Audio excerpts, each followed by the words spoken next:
پاکستان میں جو پانچوں لوگ ہیں الیکشن کمیشن کو چلانے والے کس حد تک بددیانت ہیں وہ کھل کے سامنے آئے، اور کھل کے اس طریقے سے سامنے آئے کہ انہوں نے پاکستان تحریک انصاف سے صرف یہ نہیں کہ بلے کا نشان چینا، پارٹی کی حیثیت ختم کر دی، ایک مین سٹریم نیشنل پولیٹیکل پارٹی کو تمام پروسیس پورے کرنے کے باوجود جو ہے وہ الیکشن میں حصہ نہیں لینے دیا۔ پورا صحافیوں کا ایک نیٹ ورک جو ہے وہ کام کر رہا تھا اس سارے 2 نمبر نظام کے لیے۔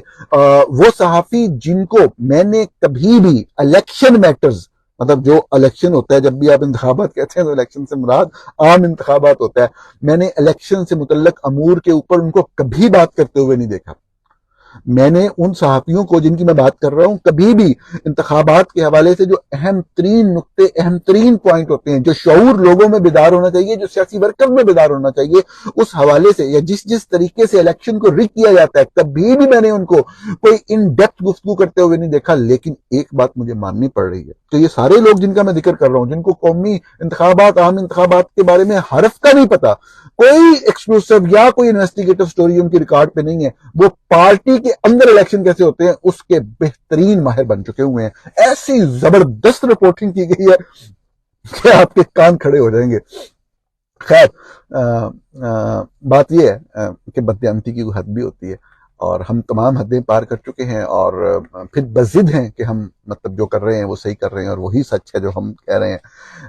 اور آپ حیران ہوں گے اس ساری چیز کو دیکھ کے، اس ساری بات کو سن کے، کہ یہ جو نیٹ ورک آف 7 تھا اس میں جو مین کردار جو صاف ظاہر ہے کہ لوگ تھے الیکشن کمیشن کے، تو میں نے بعض دوستوں کو، بعض قابل احترام صحافیوں کو بھی یہ کہتے ہوئے سنا کہ جی جب پی ٹی آئی کو پتا تھا کہ جی وہ زیر اتاب ہیں، تو ان کو چاہیے تھا کہ جو الیکشن کے اپنے معاملات ہیں وہ تو سیدھے رکھیں۔ جب ان کو پتا تھا، یہ میں ایگزیکٹ کوٹ کر رہا ہوں، بہت سے لوگوں نے، 1-2 بندوں نے نہیں، بہت اچھے سے پاکستان کے صحافی ہیں، انہوں نے بھی یہ کہا کہ جب ان کو پتا تھا کہ وہ زیر اتاب ہیں، زیر اتاب کن کے ہیں یہ نہیں میں کہہ رہا، میں صرف آپ کو کوٹ کر کے بتا رہا ہوں، تو پھر تو ان کے سارے معاملات اپنے سیدھے رکھنے چاہیے تھے۔ ان کو پتا تھا کہ ان کی سکروٹنی بہت سخت ہوگی۔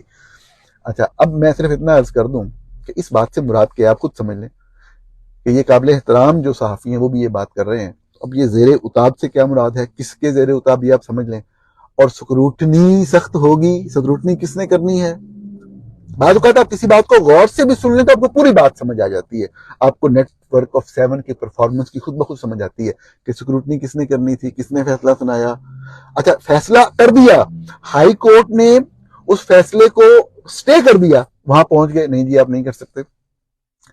اچھا، اب جب ایک ہائی کورٹ کا 2 رکنی بینچ جو ہے اس کو دوبارہ سے سٹے ختم کر کے الیکشن کمیشن کا فیصلہ بحال کر رہے ہیں، تو یہ 2-3 ریزن لکھی ہیں، اس میں سے ایک ریزن یہ ہے کہ یہ سٹے دینے سے جو الیکشن کا سموتھ پروسیس ہے وہ رک رہا ہے۔ اب آپ کو سمجھ آئی عدلیہ میں کون کون سے کردار ہے نیٹ ورک آف 7 کے اندر، کس طریقے سے اس پورے پروسیس کو ایک مذاق بنایا جا رہا ہے، اور ماضی کی تعویلیں بعض لوگ دیتے ہیں۔ میں آپ کو بتاؤں کہ کس طریقے سے استعمال کیا گیا۔ ہمارے صحافی ہیں بڑے قابل احترام ثاقب بشیر، کورٹ رپورٹنگ کرتے ہیں، بلکہ ان لوگوں میں سے ہیں جو کہ بالکل اینڈ ٹائم کے اوپر آپ کو جو فیکٹس ہیں وہ پیش کرتے ہیں، اور ان کے فیکٹس کو لے کے ثاقب بشیر صاحب کا لازمی طور پہ آپ ٹویٹر جو اکاؤنٹ ہے وہ دیکھا کریں۔ جو بھی لوگ سیاست میں انٹرسٹ رکھتے ہیں، فیکٹس پہ یقین رکھتے ہیں، فیکٹس کو جاننا چاہتے ہیں، کسی کے حق میں یا مخالف والی بات نہیں ہے، وہ مطلب ہے کہ جس پارٹی کے خلاف ہو وہ صاحب ذرا آپ کو پتہ ہی ہے کیا ہوتا ہے۔ لیکن ثاقب جو ہیں وہ جو یوٹیوب اپنا کرتے ہیں اس میں بھی بہت ہی مختصر سی ان کی ویڈیو ہوتی ہے، لیکن اس کے اندر ساری فیکچوئل رپورٹنگ اس دن کی آپ کو 1 بائی 1 ملتی ہے۔ میں اس لیے بھی یہ بات ضرور کیا کرتا ہوں اپنے قابل احترام بعض صحافی دوستوں، رپورٹرز کے بارے میں، کہ جب میں خود رپورٹنگ کرتا تھا کسی اخبار کے لیے تو یہ بڑا ایک عجیب سی فیلنگ ہوتی تھی کہ یار آپ سارا دن لگ کے ایک رپورٹ لے کے آتے ہیں، آپ کے اخبار نے وہ اندر تیسرے پیج پہ کہیں سنگل کالم چھاپ دی ہے، اور رات کو اس کے اوپر نیوز چینلز کے اوپر شو ہو رہے ہیں، اور وہ لوگ شو کر رہے ہیں جو صحافی بھی نہیں۔ مطلب میں بہت سے اینکر صحافی نہیں ہوتے، بہت سے ہوتے بھی، جیسے ہمارے حامد میر صاحب ہیں، ان کا پورا ایک رپورٹنگ کے طور پہ ایک پورا بیک گراؤنڈ ہے، اور بھی بہت سے لوگ اینکر ایسے ہیں جو کہ صحافی رہ چکے ہیں، لیکن بہت سارے لوگ جو ہیں وہ صحافی نہیں تھے، بیک گراؤنڈ صحافت کا نہیں تھا، صرف اچھا بولنے اور اچھا کپڑا پہننے کی وجہ سے یا تعلق کی وجہ سے وہ اینکر بن گئے۔ میں ان کا تنقید نہیں کر رہا، وہ یہ اینکرنگ کر سکتے ہیں، لیکن میں صرف بتا رہا ہوں کہ ان کا بیک گراؤنڈ بعض اوقات لوگوں کا نہیں ہوتا۔ اچھا، وہ اب آپ کو کریڈٹ دیے بغیر آپ کی خبر استعمال کر رہے ہوتے ہیں۔ اور یہ بڑی زیادتی کی بات اور بڑی انپروفیشنل بات ہوتی ہے ویسے تو خیر میں یہ بات کر رہا تھا کہ یہ مجھے اس لیے فیل ہوتا ہے کہ ثاقب بشیر جو اپنے یوٹیوب چینل پہ کہہ دیتے ہیں وہ بعد میں جتنے ویلاگز ہوتے ہیں آپ کو رات تک ایک لائن نظر آتی ہے بڑے بڑے اینکر پرسن بڑے بڑے صحافیوں اور بڑے بڑے ویلاگرز کی اور جو مین اسٹریم میڈیا کے اوپر کر رہے ہوتے ہیں وہ زیادہ تر چیزیں زیادہ باقی رپورٹر بھی کرتے ہیں لیکن ثاقب ذرا ٹائملی کر دیتے ہیں اور ڈیٹیل میں دیتے ہیں ان کے ٹویٹس میں بھی اور پھر ان کے ویلاگ میں بھی بات آ رہی ہوتی ہے اور وہی لوگ پھر سارا استعمال کر رہے ہوتے ہیں. تو میں ابھی ان کی ایک چیز استعمال کرنے لگا ہوں تو میں نے اس لیے کریڈٹ ان کو دینا مناسب سمجھا. انہوں نے آج ہی یہ بھی رپورٹ کیا کہ جب ریٹرننگ افیسر جو کہ حکم ماننے کے پابند تھے سلوٹ مارنے کے پابند تھے حکم مانتے ہوئے تو انہوں نے جب ریجیکٹ کرنے تھے تو انہوں نے کیسے ریجیکٹ کیے. مثال کے طور پہ وہ بتا رہے تھے کہ جی ایک صاحب ہیں ان کو انہوں نے کہا جی تمہاری فلاں سوسائٹی میں 3 پلاٹ ہیں تمہیں ریجیکٹ کرتا ہوں. اب دیکھیں نا اب یہ مذاق نہیں ہے یہ قومی انتخابات ہو رہے ہیں. اب ان صاحب نے انٹرویو دیا ثاقب کو یار میرا تو ہے ہی نہیں پلاٹ. ابھی میں یہ سمجھتا ہوں اگر انصاف اور قانون کا تقاضا ہے نہیں ہوگا ایسا میں آپ کو اپنی انڈرسٹینڈنگ بتا رہا ہوں کہ اس پروسیس کو یہاں روک کے پہلے دیکھنا چاہیے کہ ان صاحب کے ہیں یا نہیں ہیں اور اگر نہیں ہیں تو اس کو ٹانگیں جو آپ کا ریٹرننگ افیسر ہے جو آپ کا آنکھیں بند کر کے گم مانگ رہا ہے نہیں تو انصاف کو پکڑیں جو جھوٹ بول رہے ہیں ٹھیک ہے نا. لیکن ہمیں پتا ہے کہ یہی کیا جا رہا ہے. اچھا اگلی بات بڑی دلچسپ ہے جو ثاقب صاحب نے رپورٹ کی وہ یہ ہے کہ کسی بھی شخص کا نام کسی کیس میں ہو تو حالانکہ کیس میں ہو تو نہیں نکال سکتے سزا ہوئی ہو تو نکال سکتے ہیں تو وہ کہتے ہیں جی آپ کے خلاف فلاں مقدمے آپ نے مینشن نہیں کیا. اب وہ صاحب جا کے وہ مقدمہ دیکھتے ہیں تو اس میں نام ہی نہیں ہے ان کا. اب وہ کہتے ہیں نہیں پولیس کی رپورٹ آئی ہے کہ آپ کا نام ہے. اب پولیس کی رپورٹ میں واقعی نام ہے. پولیس میں کیسے نام آ گیا کہ کسی بھی کیس کی تفتیش کرتے ہوئے تفتیشی افسر نے اس کا نام ڈال دیا بندے کا بیچ میں.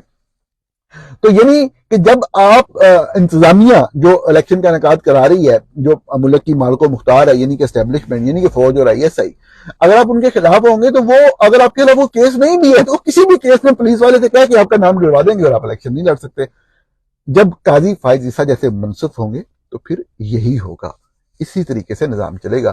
جو لوگ ثناخوانی کرتے ہیں قاضی صاحب کی وہ صرف ایک بات کا جواب دے دیں. میں نے پہلے دن ان کے آنے کے فوراً بعد رپورٹ کیا تھا کہ ملٹری کورٹ کے کیس کے حوالے سے اور الیکشن کے حوالے سے معاملات طے پائے ہیں. یہ الزام لگایا جا رہا ہے کہ اس طرح سے ہوگا اور امید ہے قاضی صاحب ایسا نہیں کریں گے لیکن انہوں نے ویسے ہی کیا جیسا کہ میں نے اس وقت رپورٹ کیا تھا. تمام الیکشن کے پروسیس کے اندر آج ان کو کوئی نظر ہی نہیں آ رہا. آرمی کورٹ کے حوالے سے میں نے عرض کیا تھا کہ وہ اس میں یہ چیز ہوگی وہی ہوا. وہ اس میں بینچ میں نہیں بیٹھے کوئی اور بینچ بنا دیا. ہمارے بڑے قابل احترام وکیل ہیں غازی صلاح الدین صاحب کراچی میں ہوتے ہیں بہت زبردست بولتے ہیں بڑا انڈیپینڈنٹلی بولتے ہیں لیکن انہوں نے بھی لکھا جب ایک دوسرے بینچ نے اپیل سنتے ہوئے پہلے بینچ کا فیصلہ مسترد کیا تو انہوں نے کہا جی قاضی فائز عیسیٰ پہ خام خواہ اعتراض ہو رہا ہے. جو پہلا بینچ تھا جب انہوں نے کیا تھا تو اس وقت تو تعریف نہیں کی تھی بینچ انہوں نے بنایا تھا. ارے بھائی بینچ کی تو بات ہی نہیں ہو رہی. قاضی صاحب کیا بات کر رہے ہیں آپ صلاح الدین صاحب. قاضی میں نے غلط کہہ دیا صلاح الدین صاحب نام ہے معذرت چاہتا ہوں. تو صلاح الدین صاحب یہ تو خیر بات ہی نہیں ہو رہی تھی. کسی نے بھی یہ بات نہیں کی تھی جو آپ نے کر دی.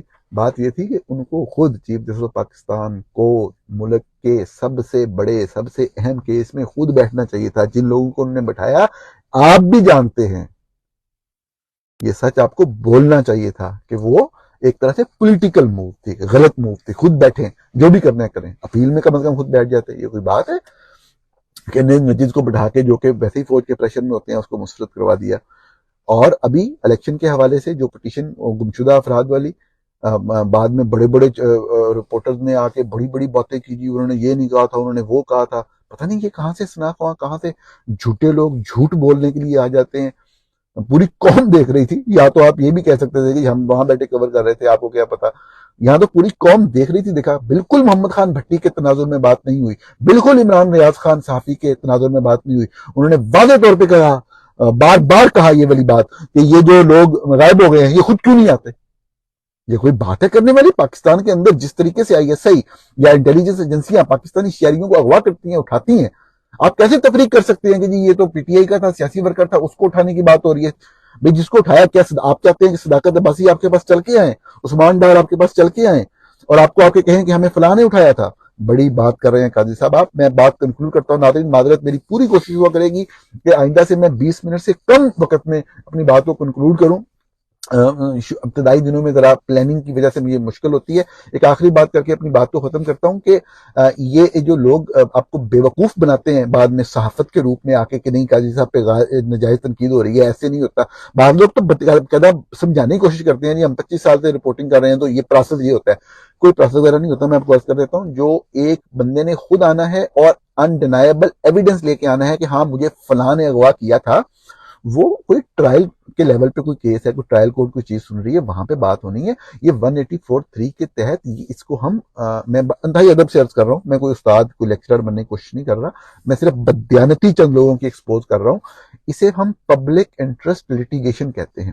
مفاد عامہ کے اندر جس سے پوری ایک عوام کا، لوگوں کا ایک مفاد متاثر ہو رہا ہو، اس حوالے سے جب عدالت عالیہ کا یا عدالت عظمیٰ کا دروازہ کھٹکھٹایا جاتا ہے تو اوورآل صورتحال بیان کی جاتی ہے. اس میں پھر رستہ نکالا جاتا ہے کہ کس طریقے سے انصاف کی فراہمی کو یقینی بنایا جا سکتا ہے. اس میں آپ وہ ٹرائل کورٹ والے نہیں، جیڑا بندہ پھڑیا گیا سی وہ آپ آوے، وہ آ کے گل کرے. پتہ نہیں یار کیسے کیسے لوگ، کیسی کیسی باتیں، کیسے کیسے، مطلب آپ نے نہیں کرنا، آپ نے فوج کا حکم مانے، کوئی بھی آپ کو نہیں روک رہا ہے، لیکن اس سے مراد یہ ہرگز نہیں ہے، کسی بھی طور پہ اس سے مراد یہ نہیں ہے کہ آپ جو ہے وہ بیٹھ کر مطلب ہے کہ آپ تمسخر ہونا شروع کر دیں مسنگ پرسنز کا، اور بعد میں یہ جعلی لوگ آ کے ہمیں کہیں کہ نہیں نہیں قاضی صاحب کہنے کا یہ مطلب نہیں تھا، یہ مطلب تھا.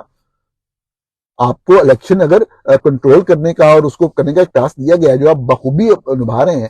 میں نے ناظرین آپ کو یاد کروا دوں ایک آخری فکرہ بات ختم کرنے سے پہلے، کہ میں نے یہ پورا عرض کیا تھا کس طریقے سے پورا پلان ہے کہ جی چند کیسز میں ریلیف دے کے آخر میں عدالت کی وہ بھی وہ کروانے کی کوشش کی جائے گی. وہ بھی پہلے سے طے ہے کہ ان کیسز میں ریلیف دینا کیسے معاملہ چل رہے ہیں. جس طریقے سے پورے پروسیس کو مینوور کر دیا گیا ہے اور بات سننے کو کوئی تیار نہیں، اور ہمیں پروسیس بتایا جا رہا ہے کہ جی وہاں سے ہو کے وہاں سے ہو کے وہاں پہ جب آئیں گے.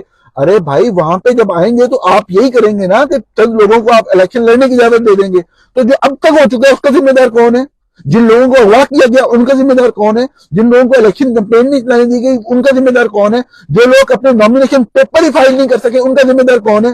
وہ سامنے آ کے بولیں، وہ سامنے آ کے بتائیں آپ کو کون ہے. آپ کو نظر نہیں آ رہا کیا تھا فیض آباد دھرنا، کیا تھا آپ کا باقی معاملات؟ صرف اور صرف جھوٹ کے اوپر آپ نے اتنی بڑی بڑی عمارتیں کھڑی کی ہیں. ناظرین بہت شکریہ پروگرام دیکھنے کا. آپ سے بہت جلد دوبارہ ملاقات ہوتی ہے.